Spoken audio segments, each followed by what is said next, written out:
हर साल एक चमत्कार होता है जिसे पूरी दुनिया जगन्नाथ रथ यात्रा के नाम से जानती है। यह उत्सव महोत्सव में बदल चुका है, सैलाब जन सैलाब में बदल चुका है, भक्ति जो अपार श्रद्धा में बदल चुकी है। चौपारण की धरती पर है, हजारीबाग में है, और यहाँ पर जो रथ यात्रा निकली है, तस्वीरें विहंगम है। सबसे पहले आप दर्शन करिए, जिनका पूरे साल भर इंतजार होता है। भगवान जगन्नाथ, बहन सुभद्रा और भाई बलभद्र जो नगर भ्रमण पर निकल चुके हैं और यहाँ से मौसी बाड़ी जाएंगे। और तस्वीरें देखिए कितनी विहंगम है। यहाँ पर न कोई राजा है न रंक है।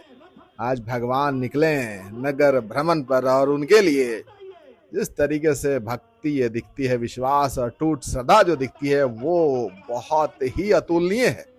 फिर से आप तस्वीरें देख रहे हैं जहां पर आप भगवान जगन्नाथ की रथ यात्रा देख रहे हैं और भगवान आपको सामने नजर आ रहे हैं। बाकी ये तस्वीरें चौपारण की धरती से आ रही है जो बिल्कुल आस्था के जनसैलाब में डूबी पड़ी है। आगे की तस्वीर दिखाएंगे, वो भी बहुत शानदार खूबसूरत होगी।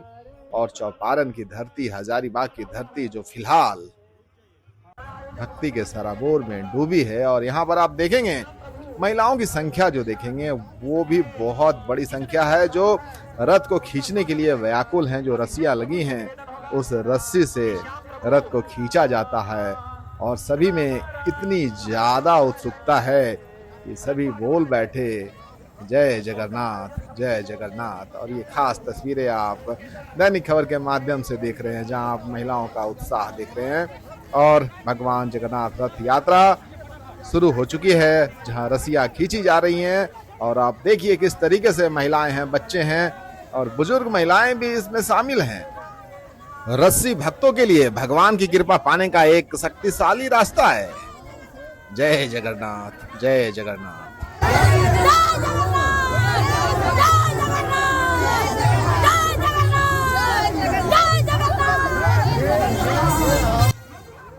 यह आस्था, समर्पण और भक्ति का अद्भुत संगम है। यह सदियों से एक विरासत के तौर पर हमारे बीच है और इस विरासत को हम लेकर आगे बढ़ रहे हैं। और यहाँ पर 50,000 से ज्यादा लोग भगवान जगन्नाथ की भक्ति में लीन हैं। यह भारत की आस्था, श्रद्धा और भक्ति का पुण्य पर्व है जो पुरी से होता हुआ भारत के कई हिस्सों में पहुंच गया। हजारीबाग के छोटी सी जगह चौपारण में पहुंच गया। और ये तस्वीरें वाकई में ये कहती है कि हमें अपनी विरासत को संभालना, बढ़ाना और आगे लेकर चलना आता है। बरी के विधायक मनोज यादव भी भगवान जगन्नाथ की भक्ति में लीन थे। वो भी नगर भ्रमण के दौरान लगातार लोगों के बीच दिखे। और आपको बताएं, जो परंपरा पूरी की है उसी परंपरा के तर्ज पर यहाँ के जो राजा, रामगढ़ राजा के वंशज हैं, उन्होंने सर्वप्रथम झाड़ू लगाकर इस रथ यात्रा की शुरुआत की और भगवान का रथ आगे बढ़ा। उनकी भी बात सुनाएंगे, उन्होंने क्या कुछ कहा है। यहाँ के विधायक मनोज यादव क्या कुछ कहते हैं। वाकई में अद्भुत तस्वीरें हजारीबाग के चौपारण से आ रही है। इस अद्भुत तस्वीर के लिए, इस रथ यात्रा के लिए कई लोगों ने अहम भूमिका निभाई है। सीआर कोनी जगन्नाथ रथ यात्रा के सचिव, उनसे भी खास बातचीत हुई है, उनको भी सुनना मत भूलिएगा। हजारीबाग जिले के चौपारण प्रखंड में श्री भगवान जगन्नाथ रथ यात्रा महोत्सव, ये मुझे लगता है तीसरी बार ये आयोजन चल रहा है। तीसरा वर्ष चल रहा है इस आयोजन का, महाआयोजन का। और मेरा सौभाग्य है कि मुझे इन तीनों बार आने का मौका मिला। और जो यहाँ के स्थानीय लोगों में और श्रद्धालुओं में जो भावना थी कि यहाँ पर जो रथ यात्रा निकाली जाएगी, वो जगन्नाथपुरी में जिस प्रकार से रथ यात्रा निकलती है उसी तर्ज पर इसको भी निकाला जाए। तो एक परंपरा पुरानी वहाँ चली आ रही है कि जो भी वहाँ के स्थानीय राजा हैं, पहला झाड़ू वो करते हैं और उसके बाद रथ की यात्रा शुभारंभ होती है। इसी क्रम में लगातार यहाँ के आयोजकों द्वारा मुझे ये लगातार तीसरे वर्ष यहाँ पर आमंत्रित किया गया।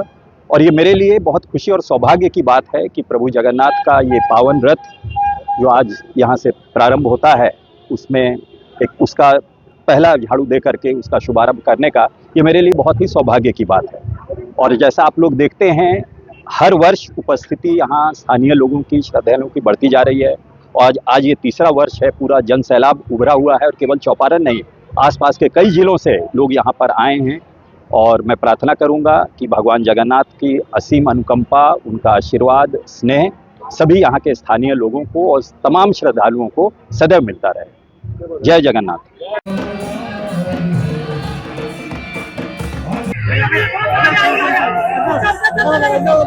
बात कर रहे हैं सर, विहंगम तस्वीर रथ यात्रा की, और आप भी नगर भ्रमण पर तमाम चौपारण वासियों के साथ क्या कहेंगे सर? देखिए, यह जो रथ यात्रा भगवान प्रभु की जगत यात्रा लगातार तीसरे वर्ष में है और हर साल यह सुंदर और भव्य रूप इसका होता जा रहा है।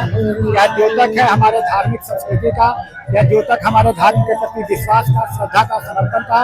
और हम भगवान प्रभु से प्रार्थना करते हैं इस इलाके में आपकी कृपा बरसती रहे, इलाके की प्रगति हो, समृद्धि हो। जय जगन्नाथ। सर, हर साल की भांति इस साल भी एक ऐसी तस्वीर बन रही है जिसमें अटूट आस्था, विश्वास, समर्पण भगवान जगन्नाथ की रथ यात्रा। क्या कहेंगे? बोलने के लिए कोई शब्द नहीं है मेरे पास। पूरा और पूरा भगवान जगन्नाथ जी खुद काम कर रहे हैं। हम लोग को क्रेडिट मिल रहा है, श्रेय मिल रहा है। इसमें तमाम जनता, इटखोरी, चौपारण, मजूरहन, बरही, परकट्ठा, हजारीबाग, कोडरमा के लोग दिन रात एक करके सभी घर घर जाके आमंत्रण करते हैं, सबका सहयोग लेते हैं। शारीरिक, मानसिक, आर्थिक सभी सहयोग से इतना बड़ा कार्यक्रम होता है। और ये पूरा का पूरा कार्यक्रम भगवान जगन्नाथ जी की कृपा से हो रहा है। हम लोग सिर्फ और सिर्फ एक माध्यम है। पूरी के बाद जो तस्वीर बन रही है वो चौपारण जैसे एक छोटे से जगह जिसको प्रखंडी अभी कहते हैं, वहाँ जो ये मतलब एक बड़ा विहंगम तस्वीर तैयार हो गया, वो यहाँ के लोगों की खासियत है। भगवान जगन्नाथ की तो आशीर्वाद है ही, उसमें क्या कहेंगे? इसमें कह सकते हैं कि प्रखंड लेवल पे तो चौपारण है, लेकिन हो सकता है कभी न कभी कोई न कोई संत का इस मार्ग से आना जाना होगा। ये पूरा क्षेत्र जो है वो पहले से ठाकुरवाड़ी और मठ के द्वारा निर्गत था। यहाँ पे वैष्णव परंपरा था, सभी चीज था। इसलिए हम लोग थोड़ा सा प्रयास किए और सभी लोग जग गया। और यहाँ किसी न किसी संत का या महापुरुष का कृपा है जो इतना कम समय में इतना बड़ा आयोजन सफल हुआ है। कितने लोगों की संभावना है होंगे इस 50,000 से ऊपर है। बहुत बहुत धन्यवाद। आप और रथ यात्रा विहंगम तस्वीर, अलौकिक तस्वीर बन रही है। क्या कुछ कहेंगे ये जो तस्वीर बन रही है? जब बीमार पेशेंट होता है तो डॉक्टर उसके घर चला जाता है, बहुत ज्यादा बीमार हो जाता है। तो कलयुग के लोग इतने बीमार हैं आध्यात्मिक रूप से कि जगन्नाथ जी जो डॉक्टर हैं खुद ही निकले हैं दर्शन देने, क्योंकि लोग मंदिर आते नहीं है, इसलिए खुद ही निकल गए कि चलो हम ही निकल जाते हैं, बीमारी ज्यादा है। तो ये जो तस्वीर है ये हर साल बड़ी होती जा रही है, उसका कारण क्या है? जो एक बार भगवान का रथ खींच लेगा उसका आकर्षण और बढ़ जाएगा। भक्ति का स्वभाव है, अगले बार आइएगा तो और भीड़ बढ़ जाएगा। बहुत लोगों को ये रस्सी के बारे में नहीं पता। ये रस्सी को जो खींच लेगा उसका पुनर्जन्म और नहीं होना है। ये इतना इसका महिमा है। रखे तू वामनम दृष्ट्वा पुनर्जन्म न विद्यते पाई है। आज के दिन में कोई राजा है न रंक है, सब एक है। हाँ। आज के दिन एक ही राजा है ऊपर बैठे हुए। हरे कृष्ण।